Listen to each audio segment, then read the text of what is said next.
السلام علیکم ورحمۃ اللہ وبرکاتہ۔ امید ہے کہ آپ تمام ہی حضرات خیریت سے ہوں گے۔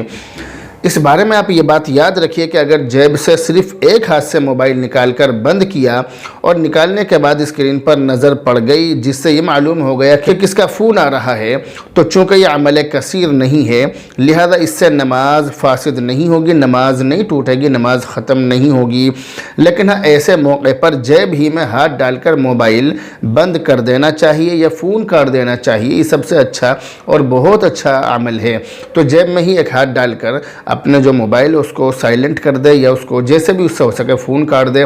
یا موبائل بند ہو جائے، جو بھی وہ کر سکتا ہو کر لے، آسانی کے ساتھ اس کام کو کر لے۔ بلکہ نماز سے پہلے نمازی کو موبائل بند کر لینا چاہیے، یہ سائلنٹ کر لینا چاہیے۔ نماز میں فون آنا یہ اچھی بات نہیں ہے، نماز میں موبائل بجنا اچھی بات نہیں ہے، اس لیے نماز سے پہلے ہی فون کو سائلنٹ یا بند کر لینا چاہیے تاکہ نماز میں فون آنے سے خود کو، اپنے آپ کو یا جو دوسرے نمازیوں کو کسی بھی طرح کی پریشانی نہ ہو، اس بات کا خاص دھیان رکھنا چاہیے۔ دوسرا سوال انہوں نے یہ کیا ہے کہ جمعہ کی نماز میں خطبہ کیوں پڑھتے ہیں اور خطبہ کیا ہوتا ہے؟ یاد رکھیے کہ جمعہ کا خطبہ صرف وعظ و نصیحت اور تقریر ہی نہیں ہے بلکہ یہ ایک عبادت بھی ہے، اور ظہر کی نماز کی جو 2 رکعتیں ہیں ان 2 رکعتوں کے جو یہ خطبہ ہے، جمعہ کا خطبہ، یہ ان 2 رکعتوں کے قائم مقام ہے۔ اسے باوضو دینا، کھڑے ہو کر دینا، اللہ کی حمد و ثنا بیان کرنا اور اسی طرح سے خلفائے راشدین کا ذکر خیر کرنا، یہ سب اس کے سنن و آداب میں سے ہیں۔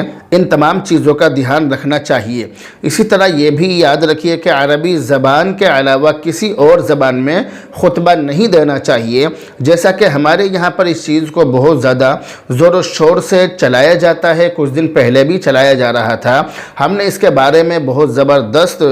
ویرودھ کیا تھا اور ہم نے اس کے بارے میں اپنے بیانوں میں اور اپنی تقریروں میں لوگوں کو سمجھایا تھا اور بتلایا تھا کہ اس طرح سے نہیں ہو سکتا ہے کہ جمعہ کا خطبہ اردو زبان میں دیا جائے، ایسا نہیں ہو سکتا ہے، کیونکہ عربی زبان میں جمعہ کا خطبہ دینا بذات خود ایک عبادت ہے۔ اس عبادت کو اسی طرح انجام دینا چاہیے جس طرح اس عبادت کو انجام دینے کا حکم دیا گیا ہے۔ اور یہ بھی سمجھ لیجئے کہ اللہ کے نبی علیہ السلام اور حضرات صحابہ کرام رضوان اللہ تعالی علیہم اجمعین سے عربی زبان کے علاوہ کبھی بھی کسی دوسری زبان میں خطبہ دینا یہ ثابت ہی نہیں ہے، جبکہ صحابہ کرام نے بہت سارے ملک فتح کیے۔ صحابہ کرام جو ہیں وہ ان فتح کیے ہوئے ملکوں میں رہے اور وہاں رہنے کے بعد وہاں کی زبان بھی سیکھی، مگر پھر بھی وہاں کے باشندوں کی زبان میں جمعہ کا خطبہ نہیں دیا بلکہ اپنی اسلامی سرکاری زبان میں ہی جمعہ کا خطبہ دیا ہے۔ اور اللہ کے نبی علیہ السلام کے مبارک زمانے سے